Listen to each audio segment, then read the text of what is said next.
हमारी मुलाकात सचिन जी से हो रही है और ये आप अपना विशेष विस्तृत परिचय देते हुए और उसके बाद में हम देखते हैं। पहले आप अपना परिचय दीजिए। मैं सचिन सिंह विश्व हिंदू परिषद में सुरक्षा प्रमुख बजरंगगढ़। आप कुछ प्रकाश डाल पाएंगे, यहाँ उत्तर प्रदेश के सारे रिजल्ट आ गए हैं जो चुनाव हुए और इसके बारे में कुछ प्रकाश डालेंगे कि क्या हुआ? देखिए, इसमें चुनाव जो हुआ बहुत परिणाम बहुत अच्छे हुए और योगी बाबा के लिए भी बहुत अच्छे हुए। जो अभी पहले चुनाव उसमें अखिलेश और कुछ ऐसे नेता जो बहुत खुश हो रहे थे अपने आप को बहुत कि मैं इतने सीटें लाया हो गया, उनके लिए सबक है कि यार वो स्थायी नहीं है। आप जो उस पर जब जितना बहुत खुश हो रहे थे खुश ना होइए। आप देखिए, जनता एक बार गलत जा सकती है, उसमें हर बार नहीं होती है और ये जनता ने फिर अपनी गलती को जानते हुए भी ये उनको पछतावा फिर से दोबारा योगी बाबा के पक्ष में वोट किया। ये अच्छी बात है कि वो जो हिंदू हमारा भटक गया था वो फिर से वापस आ गया योगी बाबा के साथ।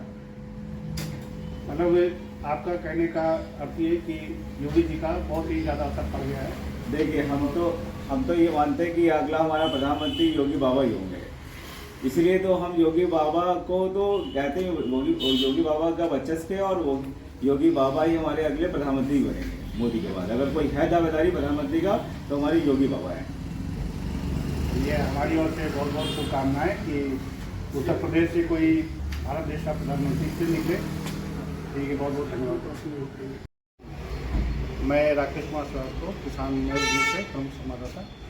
आज हम आए हुए हैं सेक्टर एच में और महाराष्ट्र में चुनाव पर बड़ी चर्चा हो रही है। तो आज ये अखिलेश दीक्षित जी जो विश्व हिंदू परिषद से हैं और अपना परिचय भी देंगे और बताएंगे कि महाराष्ट्र के चुनाव पर आपके क्या विचार हैं। मैं अखिलेश दीक्षित, जिला प्रचार प्रसार प्रमुख, लखनऊ दक्षिण विश्व हिंदू परिषद। महाराष्ट्र में जो चुनाव हुए हैं कागजी तौर पे तो भारतीय जनता पार्टी जीत जरूर गई है, लेकिन सबसे बड़ी जीत हम हिंदू भाइयों की हुई है और हिंदू जीता है। और जो हमारे उत्तर प्रदेश के माननीय मुख्यमंत्री योगी आदित्यनाथ जी ने कहा था बटेंगे तो कटेंगे, तो इतना बढ़िया लोगों ने वहाँ पर साथ दिया है भारतीय जनता पार्टी का कि हम बटेंगे ही नहीं तो कटेंगे कहाँ। तो बहुत बढ़िया मतलब एक मैसेज हमारी महाराष्ट्र की जनता ने दिया देश में। और मतलब आपका कहने का मतलब है कि सारा हिंदू वहाँ पर एक हो गया है। बिल्कुल, बहुत सही समय पर सही काम आया। वे सब हिंदू एकजुट हो गया और भारतीय जनता पार्टी ने एक रिकॉर्ड तोड़ बहुमत प्राप्त की जो बहुत जरूरी थी, एक तो महाराष्ट्र के लिए और हमारे देश के लिए भी। और भारतीय जनता पार्टी बहुत अच्छा तरीके से वहाँ काम भी कर सकती है। अन्य पार्टियों का जो गठबंधन भी रहा, जैसे बड़े बड़े गठबंधन जो है बड़ी बड़ी पार्टियों का वहाँ पर, तो उनके जो असफलता रही उसके बारे में कुछ विचार दे पाएंगे? उनकी सफलता का सबसे बड़ा कारण तो हमको यही दिखता है कि सब बंदर बाट उसमें मचा हुआ था और बंदर बाट जहाँ पर जो चीज़ होती है तो वहाँ पर लोग कामयाब नहीं होते हैं।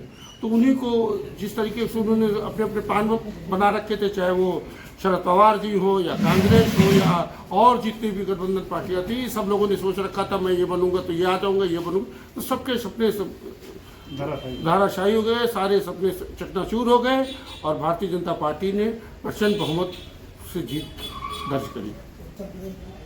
और उत्तर प्रदेश में जो योगी जी की सरकार चल रही है, इसका तो वहाँ पर कुछ असर रहा होगा महाराष्ट्र में?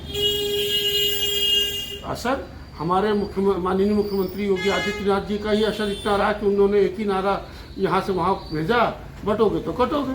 तो लोग ना बटे वहाँ पे, लोग ना कटे वहाँ पे। तो एक मुख्यमंत्री ने पूरे देश में आज अपना जो है अपनी एकता दिखाई। बहुत बुरा असर यहाँ का, हाँ, योगी जी का असर वहाँ तक बहुत महाराष्ट्र की बात नहीं। हाँ। आपका कहने का था कि पूरे देश में हमारे योगी जी जो है पूरे देश में हिंदू को जोड़ने का सबसे बढ़िया कार्य वही करते हैं। धन्यवाद बहुत बहुत।